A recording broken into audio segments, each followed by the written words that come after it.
ಕೈ ಎತ್ತ. ಒಳ ಮೀಸಲಾತಿ ಅಂದ್ರ ಬಹುಶಃ ತಾಯಂದ್ರಿಗೆ ಯಾರಿಗೂ ಗೊತ್ತಿಲ್ಲ. ನಿಮ್ಮ ಮಕ್ಕಳಿಗೆ ನೌಕರಿ ಕೊಡಿಸೋ ಸಲುವಾಗಿ ಒಳ ಮೀಸಲಾತಿ ಸರ್ಕಾರದ ಕೆಲಸ ಕೊಟ್ಟಿರ್ತಾರೆ. ಒಂದು ಬಹಳಷ್ಟು ವಿಷಯಗಳನ್ನ ವಾದಿರಾಜ್ ಅವರು ಹೇಳಿದ. ನಿಮಗೆ ತಿಳಿಯುವಂಗ ನಾನು ಹೇಳುವಂತ ಪ್ರಯತ್ನವನ್ನು ಮಾಡ್ತೇನೆ. ಒಳ ಮೀಸಲಾತಿ ಅಂದ್ರೆ 100 ಮಂದಿ PSIಗಳು ಆದ್ರೆ ಫೌಜ್ದಾರ ಆದ ನಂತರ ನಮ್ಮ ಮಕ್ಕಳು 6 ಮಂದಿ ಫೌಜ್ದಾರ ಆಗ್ಬೇಕು. ನೀವೇನು ಗೊತ್ತಿಲ್ಲ, ನೀವು ಹಣದಂತ ಮಕ್ಕಳು 6 ಮಂದಿ ಫೌಜ್ದಾರ ಆಗ್ಬೇಕು. 100 ಮಂದಿ ಡಾಕ್ಟರ್ ಆದ್ರೆ 6 ಮಂದಿ ನಿಮ್ಮ ಮಕ್ಕಳು ಡಾಕ್ಟರ್ ಆಗ್ಬೇಕು. ತಹಶೀಲ್ದಾರ್ 100 ಮಂದಿ ಆದ್ರೆ ನಿಮ್ಮ ಮಕ್ಕಳು 6 ಮಂದಿ ಆಗ್ಬೇಕು. ಅಸಿಸ್ಟೆಂಟ್ ಕಮಿಷನರ್ 100 ಮಂದಿ ಆದ್ರೆ ನಿಮ್ಮ ಮಕ್ಕಳು 6 ಮಂದಿ ಆಗ್ಬೇಕು. ಇಂಜಿನಿಯರ್ 100 ಮಂದಿ ಆದ್ರಂದ್ರೆ ನಿಮ್ಮ ಮಕ್ಕಳು 6 ಮಂದಿ ಆಗ್ಬೇಕು. ಅದಕ್ಕಾಗಿ ಹೋರಾಟ 30 ವರ್ಷದಿಂದ ರಾಜ್ಯದ ಉದ್ದಗಲಕ್ಕೂ ನಮ್ಮ ಸಮಾಜದ ಯುವಕರು ಹೋರಾಟ ಮಾಡಿ ಅನೇಕರು ಪ್ರಾಣ ಕಳ್ಕೊಂಡಾರ, ಆಕ್ಸಿಡೆಂಟ್ ಆಗಿ ಸತ್ತಿದ್ದಾರೆ, ಹೋರಾಟದಲ್ಲಿ ಹಾರ್ಟ್ ಅಟ್ಯಾಕ್ ಆಗಿ ಸತ್ತಿದ್ದಾರೆ, ಕೈಕಾಲು ಮುರ್ಕೊಂಡಿದ್ದಾರೆ, ಪೊಲೀಸರಿಂದ ಹೊಡೆದು ಇವತ್ತಿಗೂ ಕೈಕಾಲು ಮುರ್ಕೊಂಡು ಕುಂಟ್ರು ಆಗಿ ಕೈ ಮುರ್ಕೊಂಡು ಕೂತವರು ಇದ್ದಾರೆ. ಯಾತಕ್ಕಾಗಿ ಸಮಾಜಕ್ಕೆ ನ್ಯಾಯ ಕೊಡಿಸೋ ಸಲುವಾಗಿ. ನೀವೆಲ್ಲ ಏನ್ ತಿಳ್ಕೊಂಡ್ಬಿಡ್ತೀರಿ, ಸಮಾಜದವರು ಕಾಂಗ್ರೆಸ್ ವೋಟ್ ಹಾಕೋ ಸಲುವಾಗಿ ನಮ್ಮಪ್ಪ ನಮ್ಮವ್ವ ನಮ್ಮನ್ನು ಹಡ್ದಾರ ಅನ್ನುವಂಗ ವೋಟ್ ಹಾಕಿಬಿಡ್ತೀರಿ. ಅದಲ್ಲ, ನಮ್ಮಪ್ಪ ನಮ್ಮವ್ವ ಎದಕ್ಕೆ ಹಡ್ದಾರ ಅಂದ್ರ ನಮ್ಮ ಜನಾಂಗದ ಉದ್ಧಾರ ಮಾಡ್ಲಿಕ್ಕೆ ನಮ್ಮದು ಪಾಲಿರ್ಬೇಕು, ನಮ್ಮದು ಶಕ್ತಿ ಇರ್ಬೇಕು, ನಾವು ಪ್ರಯತ್ನ ಮಾಡಬೇಕು. ಅದಕ್ಕಾಗಿ ನಮ್ಮ ಅಪ್ಪ ಅವ್ವ ನಮಗೂ ಹಡ್ದ. ಏನ್ ಸೋನಿಯಾ ಗಾಂಧಿ ಮಗನ ಪ್ರಧಾನಮಂತ್ರಿ ಸಹ ಮಾಡೋ ಸಲುವಾಗಿ ಹಡ್ದಿಲ್ಲ. ಇದನ್ನು ನೀವು ನೆನಪಿನಲ್ಲಿ ಇಟ್ಕೊಳ್ಳಿ. ಇಂದಿರಾ ಗಾಂಧಿ ಮೊಮ್ಮಗನ ಮರಿಮೊಮ್ಮಗನ ಈ ದೇಶದ ಪ್ರಧಾನಮಂತ್ರಿ ಮಾಡ್ಲಿಕ್ಕೆ, ರಾಜ ಮಾಡ್ಲಿಕ್ಕೆ ನಮ್ಮನ್ನು ಹಡ್ದಿಲ್ಲ. ಇದನ್ನು ನೀವು ಅರ್ಥ ಮಾಡ್ಕೊಳ್ಬೇಕಾಗಿದೆ. ಅದಕ್ಕೆ ನಾನು ಈ ಸಂದರ್ಭದಲ್ಲಿ ತಮಗೆ ಕೈ ಮುಗಿದ ಪ್ರಾರ್ಥನೆ ಮಾಡ್ತೇನೆ.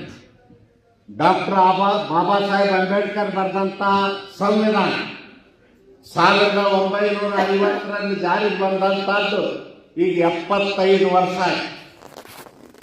75 ವರ್ಷದಲ್ಲಿ ನಮಗೆ ಸಾಮಾಜಿಕ ನ್ಯಾಯ ಸಿಕ್ಕಿಲ್ಲ. ಯಾವುದೇ ಒಂದೇ ಎರಡೇ ಜಾತಿ ಸಲುವಾಗಿ ಅಲ್ಲ ಸಂವಿಧಾನ, ಒಂದೇ ಎರಡೇ ಜಾತಿ ಸಲುವಾಗಿ ಅಲ್ಲ ಮೀಸಲಾತಿ. 101 ಜಾತಿಯವರೆಗೂ ಸಿಗಬೇಕು. 1950ರಲ್ಲಿ ಡಾಕ್ಟರ್ ಬಾಬಾ ಸಾಹೇಬ್ ಅಂಬೇಡ್ಕರ್ ಸಂವಿಧಾನ ಬರೆದಂಥ ಸಂದರ್ಭದಲ್ಲಿ SC ಅಂದ್ರೆ ಹರಿಜನರ ಅಂತಿದ್ರ. ಹರಿಜನರೊಳಗೆ 6 ಜಾತಿ ಇದ್ದು, 100ಕ್ಕೆ 15ರಷ್ಟು ಮೀಸಲಾತಿ ಇತ್ತು. ST ಅಂದ್ರೆ ಈಗ ನಾಯಕರು ಅದಿದ್ದಾರಲ್ಲ ಅವರಿಗೆ 3% ಇತ್ತು, 18% ಇತ್ತು.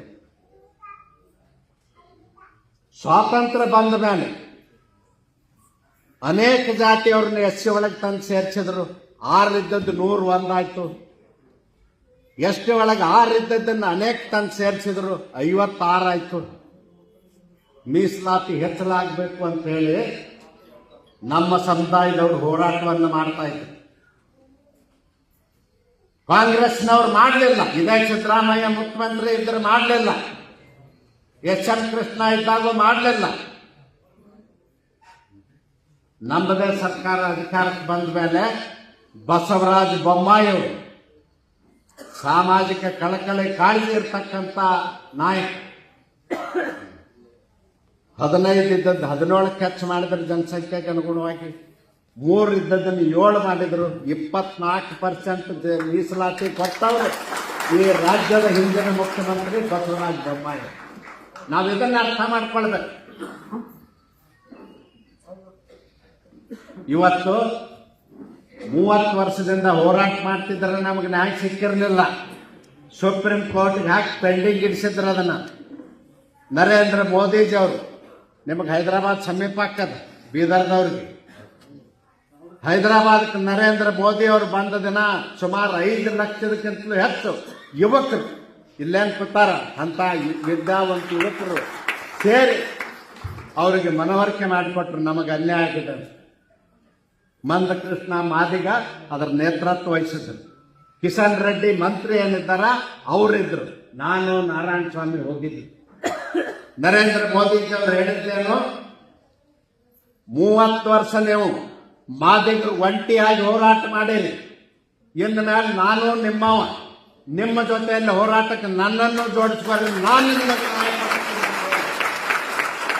ಹೇಳಿ ಸುಪ್ರೀಂ ಕೋರ್ಟಿಗೆ ಅಟಾರ್ನಿ ಜನರಲ್ ಅವ್ರನ್ನ, ಸಾಲಿಸಿಟರ್ ಜನರಲ್ ಅವ್ರನ್ನ, ಅಧಿಕಾರಿಗಳನ್ನ ಕರೆದು ಸುಪ್ರೀಂ ಕೋರ್ಟಿಗೆ ಅಫಿಡವಿಟ್ ಹಾಕಿ ಅಟಾರ್ನಿ ಜನರಲ್ ಅವ್ರಿಗೆ, ಸಾಲಿಸಿಟರ್ ಜನರಲ್ ಅವ್ರಿಗೆ ಹೇಳಿದ್ರು, ನೀವೇ ಹೋಗಿ ಸುಪ್ರೀಂ ಕೋರ್ಟ್ನಲ್ಲಿ ವಾದ ಮಾಡಿ ಸಾಮಾಜಿಕ ನ್ಯಾಯ ಇವರಿಗೆ ನ್ಯಾಯ ಕೊಡಿಸ್ತಕ್ಕಂಥ ಕೆಲಸ ಮಾಡಿ ಅಂತ ಹೇಳಿದಾಗ ಆಗಸ್ಟ್ 1, 2024 ಸುಪ್ರೀಂ ಕೋರ್ಟ್ ಐತಿಹಾಸಿಕ ಡಿಸಿಷನ್ ಕೊಟ್ಟು ಒಳ ಮೀಸಲಾತಿ ಕೊಡಬೇಕು ಅಂತ ಹೇಳಿದ್ರು. 1.5 ವರ್ಷ ಆಗಿ ಸಿದ್ದರಾಮಯ್ಯನವ್ರು ಕುಂಡಿ ಕೆಳಗೆ ಇಟ್ಕೊಂಡು ಕೂತಾರ. ಎಲ್ಲಿ ಇಟ್ಕೊಂಡು ಕೂತಾರ? ಕುಂಡಿ ಬಡ್ಡಾಗ ಇಟ್ಕೊಂಡು ಕೂತಾರ. ಸುಪ್ರೀಂ ಕೋರ್ಟ್ ಆದೇಶ ಬಹಳ ನೋವಿನಿಂದ ಹೇಳ್ತೀನಿ. ಆಂಧ್ರ ಪ್ರದೇಶದವ್ರು ಮಾಡಿದ್ರು, ತೆಲಂಗಾಣದವ್ರು ಮಾಡಿದ್ರು, ಹರಿಯಾಣದವ್ರು ಮಾಡಿದ್ರು, ಇನ್ನೂ ಅನೇಕ ರಾಜ್ಯಗಳವರು ಒಳ ಮೀಸಲಾತಿ 6 ತಿಂಗಳೊಳಗೆ ಕೊಟ್ಬಿಟ್ರು. 1.5 ವರ್ಷ.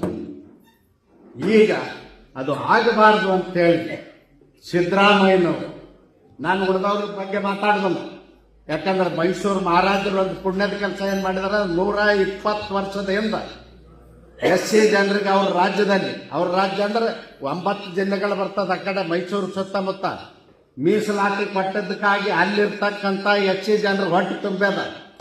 ಅವ್ರು ಎಲ್ಲರಿಗೂ ಸಿಗಬೇಕು ಅನ್ನೋದಲ್ಲ, ಮಹಾದೇವಪ್ಪನವ್ರಿಗೆ ನಮಗೆ ಸಿಗಬೇಕಂತ ಆಸೆ ಇಲ್ಲ, ಡಾಕ್ಟರ್ ಪರಮೇಶ್ವರಿಗೆ ನಮಗೆ ಸಿಗಬೇಕಂತ ಆಸೆ ಇಲ್ಲ.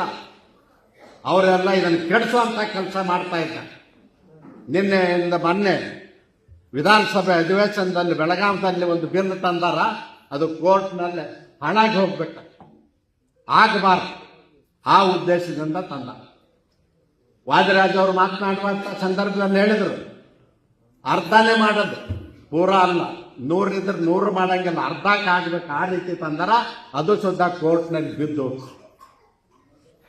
ಉತ್ತರ ಕರ್ನಾಟಕದ ಮಾದರಿಗೆ ಗೊತ್ತಾಗ್ತದ. ದಕ್ಕಲಿಗೆ ಒಂದು ಕಮ್ಯುನಿಟಿ ಅದು ಗೊತ್ತದ, ಜಾತಿ ಅದ. ಮಾದರ್ ಮನೆ ಮುಂದೆ ಬಂದವ್ರು ಎತ್ತು ನೀರು ಹಾಕ್ಸ್ಕೊತಾರ, ರೊಟ್ಟಿ ಬೇಡ್ತಾರ. ಅಂತ ಭಿಕ್ಷಾ ಬೇಡುವಂತ ಜಾತಿಯನ್ನ ಇವತ್ತು ಅನ್ಯಾಯ ಮಾಡಿದರು. ಅವ್ರಿಗೂ ಕೂಡ ಸಿಗ್ಲಾರ್ದಂಗೆ ಮಾಡಿದ. ಅದಕ್ಕೆ ನಾನು ಹೇಳ್ತೇನೆ, ಈ ಸರ್ಕಾರದ ವಿರುದ್ಧ ಹೆಣ್ಣು ಗಂಡು ಹೋರಾಟ ಪ್ರತಿ ತಾಲೂಕಿನಲ್ಲಿ, ಪ್ರತಿ ಜಿಲ್ಲೆಯಲ್ಲಿ ಈ ಸರ್ಕಾರದ ವಿರುದ್ಧ ಹೋರಾಟ ನಡೀಬೇಕು. ಈ ಸರ್ಕಾರ ಕಿತ್ತು ಒಗೆಯುವ ತನಕ ನಾವು ಸುಮ್ಮನೆ ಇರೋಣ. ಸಿದ್ದರಾಮಯ್ಯನವರು 2013 ಚುನಾವಣೆ ಸಂದರ್ಭದಲ್ಲಿ ಇದೇ ಮಹದೇವಪ್ಪ, ಇದೇ ಸಿದ್ದರಾಮಯ್ಯ, ಇದೇ DK ಶಿವಕುಮಾರ್, ಮಲ್ಲಿಕಾರ್ಜುನ್ ಖರ್ಗೆ ಏನ್ ಹೇಳಿದ್ರು, ನಮಗೆ ಓಟ್ ಹಾಕ್ರಿ, ನಮಗೆ ಅಧಿಕಾರ ಕೊಡ್ರಿ, ಒಳ ಮೀಸಲಾತಿ ಜಾರಿ ಮಾಡ್ತೀವಿ ಅಂದ್ರೆ ಮಾಡಿದ್ರ? ಮಾಡಿಲ್ಲ. 2018 ಸೋತ ಮೇಲೆ ಸಿದ್ದರಾಮಯ್ಯನವ್ರು ಕಣ್ಣೀರು ಸುರಿಸ್ಕೊತಾ ಹೇಳಿದ್ರು. ಏನ್ ಹೇಳಿದ್ರು? ಮಾತ್ರ ನನಗೆ ಓಟ್ ಹಾಕ್ಲಿಲ್ಲ, ಅದಕ್ಕಾಗಿ ನಾನು ಸರ್ಕಾರ. ದ ವಾಯ್ಸ್ ಆಫ್ ಮಾದಿಗ, ನಿಮ್ಮಿಂದ ನಿಮಗಾಗಿ, ಸತ್ಯದ ಪರವಾಗಿ, ಸಮಾನತೆಯ ಹಾದಿಯಲ್ಲಿ.